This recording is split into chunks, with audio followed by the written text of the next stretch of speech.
12절에서 22절까지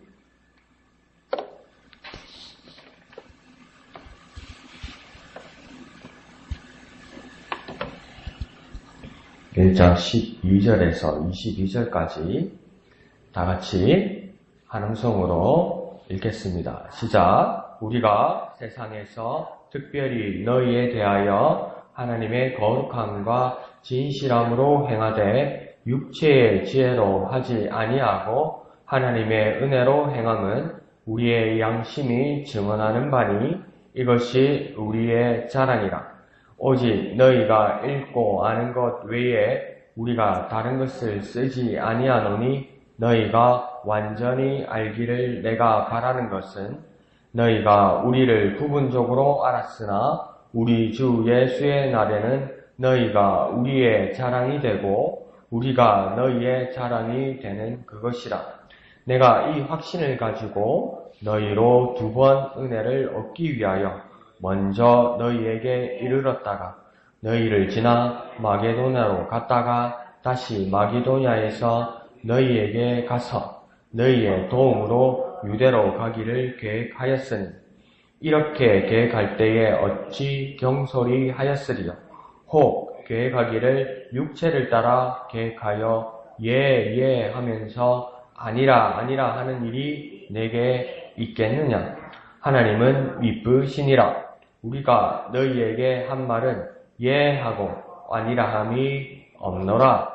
우리 곧 나와 실루아노와 디모데로 말미암아 너희 가운데 전파된 하나님의 아들 예수 그리스도는 예 하고 아니라 함이 되지 아니하셨으니 그에게는 예만 되었느니라. 하나님의 약속은 얼마든지 그리스도 안에서 예가 되니 그런즉 그로 말미암아 우리가 아멘하여 하나님께 영광을 돌리게 되느니라. 우리를 너희와 함께 그리스도 안에서 굳건하게 하시고 우리에게 기름을 부으신 이는 하나님이시니 그가 또한 우리에게 인치시고 보증으로 우리 마음에 성령을 주셨느니라. 아멘. 자, 여러 가지로 바울이 이제 고린도 교회가 바울을 향한 어떤 이야기들과 모습들과 마음들이 이렇게 꼬이기 시작하면서 바울이 좀 난처한 상황에 있게 됐던 것 같습니다. 그래서 모함도 당하고 비난도 당하고 거기에 대한 변명들을 바울이 또 하게 되고 그것으로 자기 변명으로 끝나는 것이 아니라 자기가 고린도 교회를 또 어떻게 다시 굳건히 세울지를 고민하고 있는 모습입니다. 그래서 오늘 시작되는 12절을 보면 바울과 그의 동력자들, 그 실로아노와 디모데 이런 사람들이, 이런 목회자들이 행한 사역의 모습이 12절에 이 3가지의 모습으로 나옵니다. 어떻게 사역하였는지. 첫 번째는 하나님의 거룩함, 그 다음 하나님을 향한 진실함, 그 다음 육체의 지혜대로 하지 않고 그 다음 뭐라고 했냐면 하나님의 은혜로 행했다. 그러니까 이 목회자들이 한 이 3가지가 뭐냐면 하나님의 거룩함, 하나님의 진실함, 그 다음 하나님의 은혜로 이 3가지를 행했다 이렇게 말하는 겁니다. 그러면 비교해서 하나님이 거룩함이 무엇일까 말하면 뭐 여러 가지가 있겠죠. 근데 그게 반대되는 것을 한번 생각해 보면 하나님의 이 3가지 사역이 아주 선명하게 나올 것 같습니다. 그러니까 하나님의 거룩함을 나타내기 위해서는 세상의 불의함을 가지고 하면 안 된다는 겁니다. 그러니까 우리가 하나님의 일을 할 때 세상의 불의함을 가지고 있으면 하나님의 거룩함을 나타낼 수가 없다는 것이죠. 그리고 두 번째는 하나님의 진실함이라면 주변에 있는 거짓으로 하나님의 진실함을 드러낼 수가 없다는 겁니다. 다시 말하면 주변에 가지고 있는 세상살이에 사는 어떤 적당한 어떤 거짓으로 가지고 있으면 하나님의 진실함은 가리워진다는 겁니다. 그래서 하나님의 진실함을 붙들고 우리가 하나님의 일을 하기를 원한다면 세상적인 어떤 거짓 이것들을 버려야 한다는 것이죠. 그리고 세 번째는 무엇이라고 하냐면 하나님의 은혜라고 이야기합니다. 하나님의 은혜와 다른 것은 무엇일까? 여기서는 이야기를 하고 있죠. 무엇대로 하지 아니하였다고 이야기합니까? 육체의 지혜대로 하지 아니하고 하나님의 은혜로 하였다. 그러니까 어떤 모습일까요? 어떤 모임이든 어떤 단체에서건 우리 어떤 예배의 자리에서건 교회 일에서건 내가 이번에 막 번뜩이는 아이디어가 나타났다. 생각이 나타났다.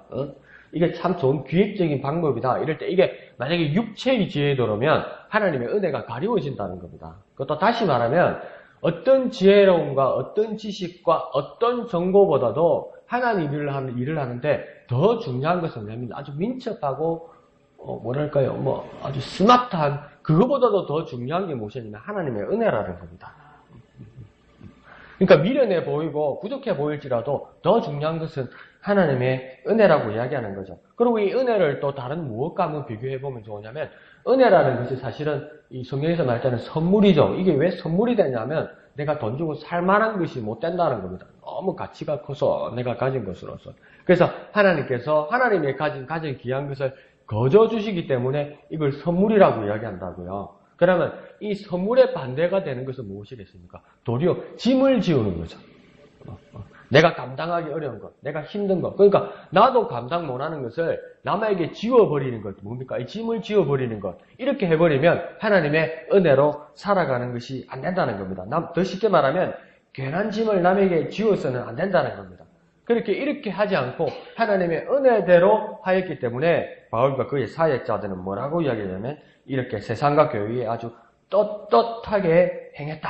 그렇게 은혜롭게 살아왔다. 이렇게 이야기하고 있습니다. 그래서 요약하면 하나님의 거룩함, 하나님의 진실함, 하나님의 은혜대로 살아야 한다. 이런 거죠. 그래서 오늘 아침부터 시작되는 저와 여러분의 삶에서도 하나님의 거룩함, 하나님의 진실함, 하나님의 은혜로 행하고 보이고 또 여러 사람들에게, 여러 지체들에게, 여러 이웃들에게 그것을 끼치는 저와 여러분이 되어야 되는 것입니다.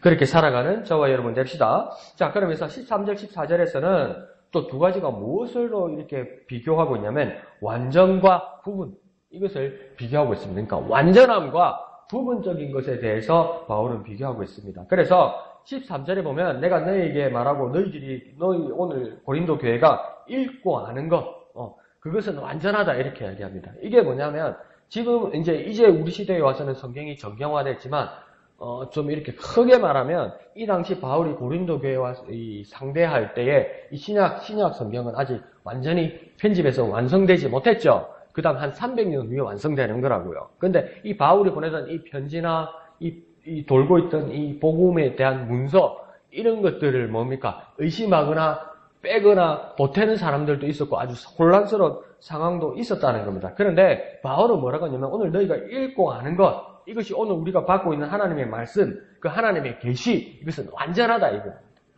의심하지 말라는 겁니다. 완전하다는 겁니다.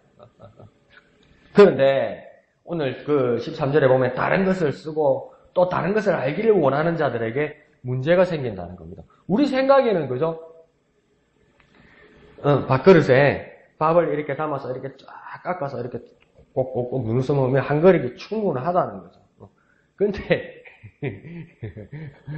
열심히 살았던 우리 어머니 아버지 세대는 뭡니까? 여기다가 밥을 쑥 싸왔어. 많이 먹어. 이러잖아요. 그러니까 많이 먹으면 더 좋을 것 같잖아요. 근데 요즘 애들은 많이 먹으면 부대끼고 제대로 먹지도 안 하고 왜 그렇습니까? 군것질도 해야 되거든. 단 것도 먹어야 되거든. 커피도 마셔야 되거든. 디저트도 먹어야 되거든. 그러면 더 많이 주면 불만이요. 솔직히 더 먹으라고 주면 이놈 잘못네 하고 한 그릇 더 퍼주면 입이 이렇게 나와요. 그와 마찬가지로 바울은 정확하게 필요한 만큼의 하나님의 말씀을 성령의 감동함으로 완전하게 주었는데 여기다가 뭘 더하거나 더 보태면 망쳐버린다 이렇게 말했어요. 그게 더 충분해지는 것이 아니라 망쳐버린다. 그러니까 오히려 뭐가 되는 겁니까? 완전해지지 않고 완전한데 더해지지 않고 그게 부분적이 된다는 겁니다. 그게 말이 안 되죠. 솔직히 그죠? 요 깎은 데다가 충분히 담은 데다가 더 담으면 더 배부를 것 같잖아요. 근데 뭘 할 거예요? 잘못된 것을 오염시켰다고 생각하면 됩니다. 그러니까 우리 어른들 말로 다 된 밥에 재 뿌리는 겁니다. 재라도 더 넣었잖아요. 재를 더 넣으면 밥이 먹을만 합니까? 밥을 망쳐버리는 건 아닙니까? 그러면 이거는 더해진 게 아니고 분명히 더 넣었지만 뭡니까? 부분적이 되어버린 겁니다. 망쳐버린 겁니다. 완전하지 못하게 되었다. 그렇게 말하는 거죠. 그래서 14절은 여태 우리 모두가 부분적으로 알았던 그랬던 것이 이제 변하게 될 것인데 서로에게 자랑이 될 만한 것으로 변하게 될 것이다. 그리고 완전한 날이 되는 때가 있다. 우리 모두가, 너와 나에게 모두가 이 자랑거리가 되고 기쁨이 되고 즐거움이 되는 때가 있다. 그리고 이것은 또 무엇이냐면 이것이 완전한 알매 단계가 될 것이다. 언제 어떻게 그렇게 완전하게 되느냐 그렇게 말할 때 14절에서 뭐랍니까? 우리 주 예수의 날에 그러하다 이렇게 이야기합니다. 그러니까 우리 주 예수의 날에 우리를 완전하게 하는 것은 우리를 보태거나 어떤 것을 빼는 것을 잊지 않다는 겁니다. 막 젓가락이나 핀셋으로 넣고 보태고 이런 걸로 완전이나 부분을 판가름 내거나 결정 짓는 것이 아니라 오직 우리 주 예수의 날에 완전하게 알게 될 것이다. 그러므로 그 날을 고대하는 것만 아니라 또한 지금 우리의 삶에서 주 예수의 날이 되도록 우리는 무엇을 해야 될지 고민하고 묵상하고 기도하고 실천하고 행동하고 하나님 앞에 순종해야 된다는 겁니다. 그렇지. 하나님 나라에 가서 완전하게 뵙게 되고 완전하게 보게 되고 완전하게 알게 되겠지. 예, 그게 완성입니다. 그런데 뭡니까? 이 완성을 위해서 소위 말하는 영화로움의 하나님 앞에 가기 위해서는 지금 우리는 아무것도 하지 않고 지금은 아무것도 안 된다고 손을 놓는 것이 아니라 무엇이 되어져 가야 된다는 겁니다. 언제요? 지금 여기 우리의 삶에서 그걸 뭐랍니까? 성화되어져 간다. 거룩해져 간다는 거예요. 완전히 거룩해지지는 않는데 뭡니까? 거룩해져 가는 삶이 지금 여기 우리의 삶에서 있어야 된다는 겁니다. 그게 뭡니까? 우리 주 예수의 날에 완성이 되지만 지금 우리의 삶에서도 우리 주 예수의 날을 소망하고 또한 우리의 주 예수 날에 우리에게 와서 계속 움직이고 계속 우리를 변화시키고 계속 우리를 상화시키고 계속 우리가 뭔가 거룩해져 가는 그 모습으로 나타나야 한다 이것입니다. 그러니까 예수의 날이 그날에 완전히 완성되겠지만 또한 예수의 날에 지금 우리의 삶에 있어서 우리를 변화시켜가는 거룩함이 있어야 된다는 겁니다. 그러니까 좀 억지스럽게 한번 말씀드려볼까요? 우리 주 예수의 날이 그날에 완성된다는 걸 믿고 알고 있고 소망하고 바라보고 있지만 우리가 소망을 가지고 있다면 여기다 끌어와야 된다는 겁니다. 우리의 삶으로. 내가 주 예수 앞에 서는 것처럼 주 예수의 날처럼 끌어와야 된다는 거예요. 어디로요? 내 삶으로. 지금 여기로. 바울은 그렇게까지 건면하는 자리로 나아가려 합니다. 자, 15절, 16절을 보면 바울이 이 선교여행을, 이 전도여행의 이 부분을 어떻게 가려야 했는지 이 경로를 보여줍니다. 조금 복잡하게 이야기를 하는데요. 이야기를 하다 보면 이 남자와 여자의 차이가 있더구만요. 그러니까 남자의 입장, 부부 사이에서도 남편의 입장은 뭡니까? 부부간에 이야기를 하더라도 부인이 뭐 말을 하면 좀 핵심부터 말을 해. 핵심부터 뭐 어디 있었는데 누구를 만났는데 뭐가 어떻고 뭘 이렇게 쭉 빼지 말고 하고 싶은 말 핵심부터 말하고 뒤에 설명을 해. 이렇게 말하고 싶고 이렇게 남편은 요구하고 부인의 입장은 뭐냐면 뭘 이렇게 차분차분 이렇게 막 작은 것부터 해서 나중에 결론을 이렇게 크게 말하려고 한다고요. 그러면 남자 입장에서 답답한 건 뭐냐면 간단하게 말할 걸 가지고 길어. 괜히 길어. 썰이 길어. 이제 또 이렇게 느끼는 거죠. 근데 이상해요. 오늘 성경을 보면 바울이 꼭 여자 같아요. 뭘 이렇게 복잡하게 말을 할지 내가 어디로 갔다가 다시 어디로 갔다가 내가 화살표로 딱 3개만 말해줄게요. 어떻게 하려고 하냐면 마게도냐에서 고린도로 가고 고린도로에서 유다로 가고 싶었던 거예요. 마게도냐, 고린도, 유다 이렇게 지나가고 싶었던 거예요. 그리고 또 나중에 올 때는 거꾸로 오고 싶고 그러니까 마게도냐, 고린도, 유다로 가고 싶었던 거예요. 그러니까 세 지역을 가고 싶었다는 걸 이야기하는 걸 이렇게 길게 이야기한 거예요.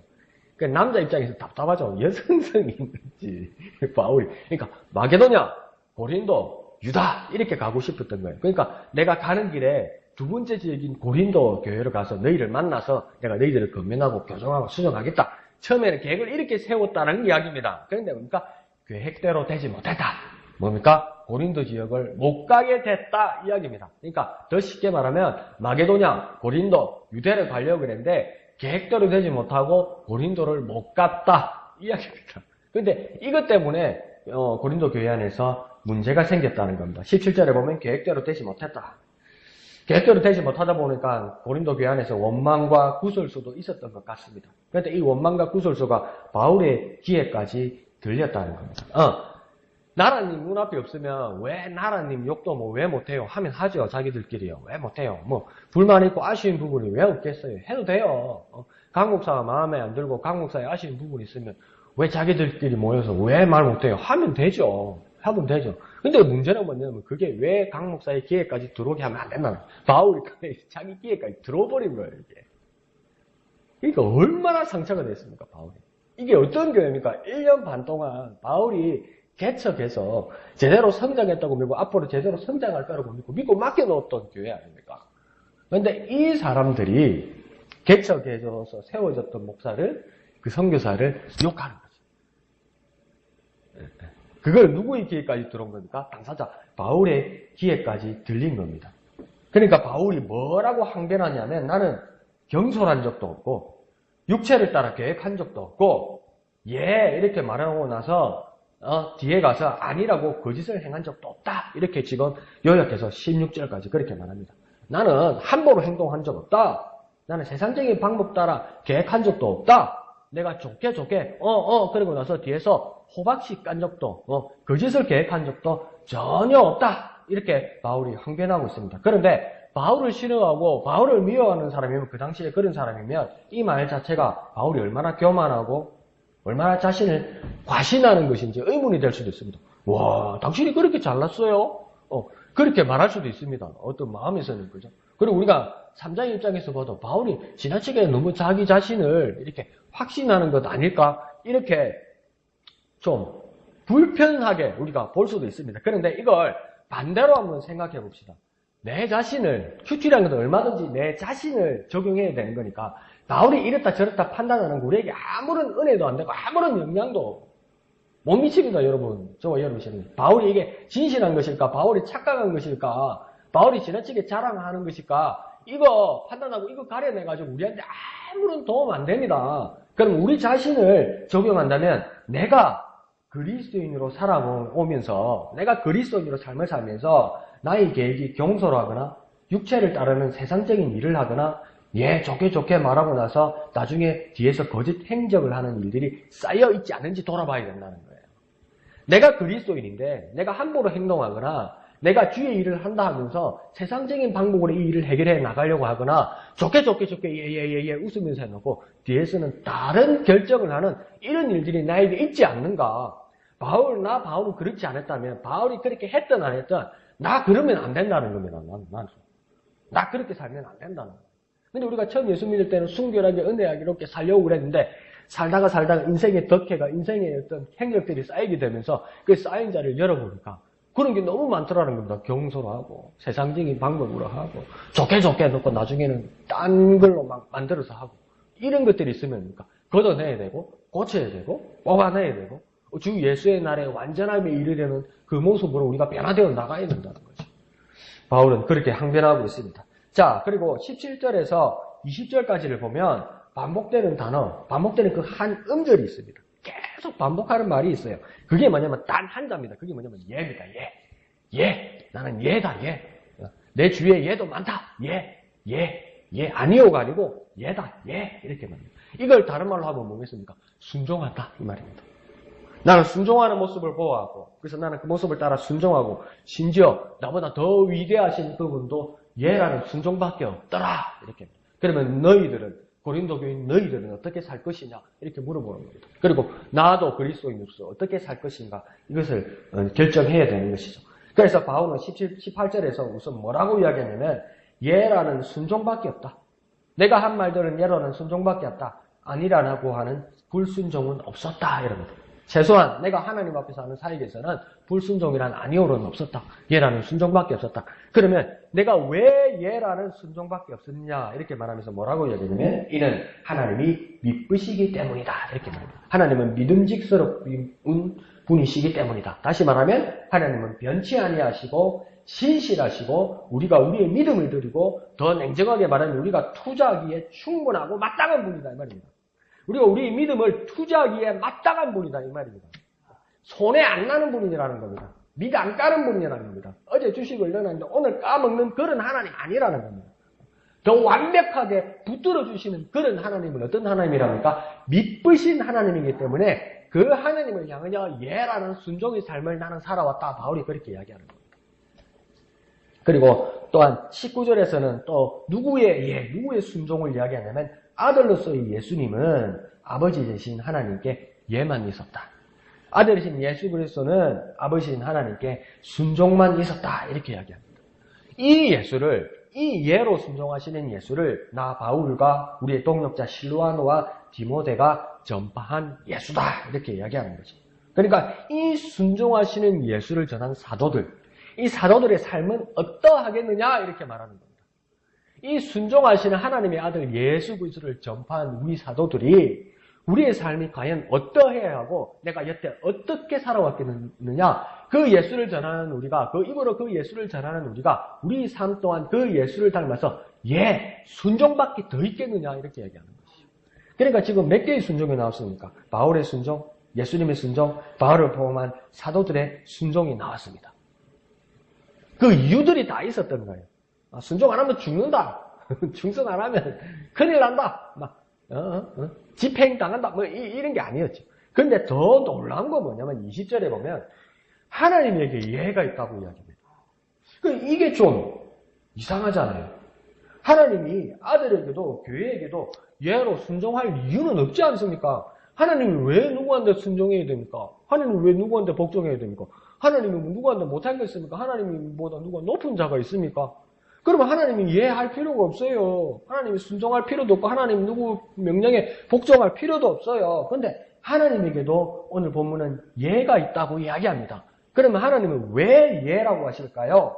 그것을 오늘 본문에서 뭐라고 이야기하냐면 하나님 우리에게 약속하셔서 어기지 않고 꼭 지키시는 그 예가 되셨다 이렇게 말합니다. 하나님이 가장 높은 권위자로서 권세자로서 말을 내놓으셨는데 그것을 약속으로 내놓으셨는데 가장 높은 자고 가장 권위 있는 자이기 때문에 자기 마음대로 하는 것이 아니라 자기 약속을 지키시는 예가 되셨다 이렇게 말하는 겁니다. 그러니까 그 앞에 말하는 바울이 말하는 것처럼 하나님을 미쁘신 하나님이 되는 것이죠. 그 하나님을 보고 바울은 하나님을 향하여 예가 되고 순종이 된 것입니다. 그런데 그 예가 어떤 예가 된다고 지금 20절에서 얘기하면 그리스도 안에서 예가 된다 이렇게 이야기하는 겁니다. 이 말은 하나님의 약속은 그리스도 예수 안에서 예로 꼭 지켜주시고 이루어주시는 것이다. 하나님이 나 하나님이기 때문에 가장 높은 자이기 때문에 나는 가장 큰 능력자이기 때문에 내가 한 말 약속을 꼭 지키겠다. 이 정도로만 하는 것이 아니라 그 아들 예수 그리스도를 통해서 정확하게 보여주신다는 겁니다. 야, 니 내 못 믿나? 니 내 못 믿나? 내가 누구네? 나 못 믿나? 야, 네가 나를 못 믿으면 어떡하래? 날 믿어야지. 그래서 무슨 믿겠습니다. 그런 하나님이 아니라, 그러니까 이 진짜 예배되고 약속을 지킨다는 것을 보여주기 위해서 누구를 보냈다고 합니까? 그 아들 예수 그리스도를 보내셔서 이 세상에 그 모든 행적과 약속을 이루심을 예수를 통해서 보여주셨다는 겁니다. 그러니까 우리가 예수 이름으로 기도하고 예수 이름으로 하나님을 바라보고 예수 이름으로 예수를 통한 지생을 통하여 그 화목으로 하나님께 나아갈 수 있다는 겁니다. 그러니까 우리가 뭡니까? 하나님 앞에 서기 위해서는 예수는 절대적으로 필요하신 분이고 하나님이 그 약속을 지키는 것을 보여주기 위해서도 하나님은 예수가 꼭 필요한 분이 되는 겁니다. 그러니까 우리의 예수가 중보자가 되는 것이죠. 그러니 20절에서는 오늘 교회와 우리가 할 대답은 무엇이라고 이야기합니까? 아멘이다 이렇게 말합니다. 아멘. 이 아멘도 그로 말미암아 곧 예수로 말미암아 아멘한다 이렇게 합니다. 그러니까 이 아멘이 결국은 어떻게 된다고 이야기합니까? 하나님께 영광을 돌리게 되는 것이다. 그러니까요. 하나님께 영광을 우리가 하나님께 영광을 돌리는 구체적인 방법은 그 아멘인데 아멘은 믿는 것이고 아멘은 동의하는 것이고 아멘은 깨닫는 것이고 아멘은 예하는 것이고 아멘은 순종하는 것인데 이 하나님께 영광을 돌리기 위해서 우리가 아멘 할 때 이 아멘은 그냥 아멘이 아니라 그리스도 예수로 말미암아 이루어지는 아멘이다 이 말입니다. 그것을 바울은 이야기하는 것이죠. 사도들의 순종, 우리의 순종, 예수님의 순종, 하나님이 지키시는 그 약속으로서의 약속은 모두가 예가 된다고 이야기합니다. 그리고 이 아멘이 우리에게 아멘으로 하답할 수 있는 이유는 예수 안에서 예수를 통해서 아멘하게 되고 그 아멘이 하나님께 영광을 돌리는 우리가 될 수 있다 이 말입니다.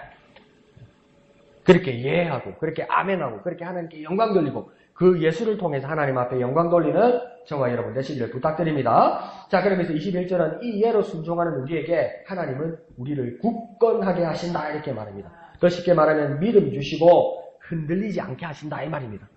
변치 않게 한다. 그러니까 하나님께서 이런 말씀인가요? 단돌이 치신다는 거죠. 단돌이 치신다는 거죠.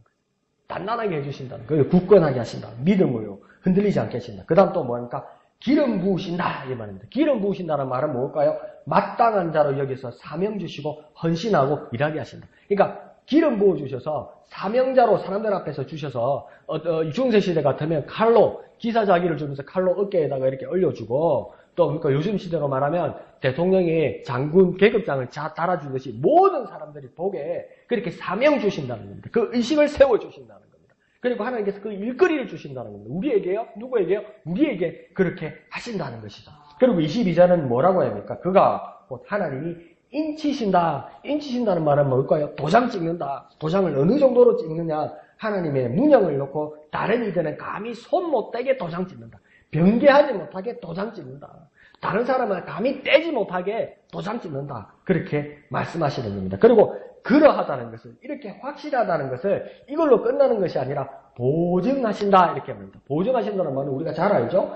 증거하신다. 그런데 뭡니까? 모든 가치를 다 끌어모아서 하나님의 모든 가치, 하나님의 가장 귀한 것을 끌어와서 이것이 증거가 된다 이렇게 말씀하신다는 겁니다. 근데 그 증거가 누구라는 겁니까? 무엇이라는 겁니까? 성령이라는 겁니다. 그러니까 하나님은요 모든 것을 우리의 인생을 향해서 모든 걸 다 투자하셨어요. 하나님 품에 있는 가장 귀하신 아들 예수 그리스도를 통해서 우리를 완전하게 하시고 아멘하게 하시고 하나님께 영광 돌리기 위해서 하나님의 아들을 우리에게 보내셨다는 거예요. 하나님의 가장 귀한 아들. 그와 더불어 보증하시고 증거하시기 위해서 하나님의 영이신 그 성령까지 다 우리에게 보내주셨다는 거예요. 그러니까 하나님은 모든 것을 우리에게 다 내어주신 거예요. 하나님 자신의 모든 것을 다 내어주신 거예요. 그러면 반대로 저와 여러분은 하나님께 무엇을 내어놓고 무엇을 투자하고 있습니까? 얼마만큼입니까? 부끄럽지요. 일주일에 1시간 그걸 하나님 앞에 투자한다고 할 수 있습니까? 하루에 10분, 15분 기도하고 말씀 보는 걸 이걸 투자한다고 할 수 있습니까? 할 수는 있겠지요. 그럼 하나님은 너무나 손해보는 일을 아닙니까? 하나님의 모든 것을 우리를 향해서 투자하고 모든 것을 다 내어놓았어요. 남겨놓은 게 없어요. 우리는 뭘 합니까? 뭘 투자하고도 내 노후는 우리 자녀는 이걸 남겨놓고 싶은 마음이 있잖아요. 얼마나 불안해요, 우리 미래가. 그죠? 그래서 투자하고 모으고 그렇게 하는 거 아닙니까? 나쁜 게 아니고, 그죠? 근데 하나님은 싹 다 끌어다가 싹 다 내주셨어요. 이거 뭔 할 말이 있는 거죠, 우리가? 하나님 앞에. 뭔 불만이 있냐는 거예요. 왜 그래 불만이 많냐는 거예요. 우리의 믿음, 우리의 사명, 그리고 하나님 우리를 지키시고 보존하신다는 그 증거는 성령이 우리에게 오신 것입니다. 우리에게 성령을 보내주셔서 순종하고 약속을 받고 그 믿음과 사명을 지켜주시는 하나님께 영광을 돌려드리는 저와 여러분 되시기를 거룩하신 예수님의 이름으로 축원드립니다. 기도하겠습니다. 거룩하신 아버지 하나님 은혜를 감사합니다. 우리 삶 가운데서 바울과 그 사도들의 모습처럼 또한 예수님의 모습처럼 또 하나님이 보여주시는 모습처럼 예만 있고 또 순종하는 우리의 모습이 되게 하여 주옵소서. 하나님께서 아들을 내어주시고 그 증거로 성령을 보내주셔서 하나님의 모든 것을 우리에게 주셨던 것처럼 하나님 앞에 또 우리가 헌신할 수 있는 모습으로 주님 나아갈 수 있도록 더 변화될 수 있도록 역사하여 주시옵소서. 모든 것을 감사드리며 거룩하신 예수님의 이름으로 간절히 기도하옵나이다. 아멘. 이 시간 말씀을 생각하시면서 기도하시고 또 지내지역 복음화를 위해 기도하시고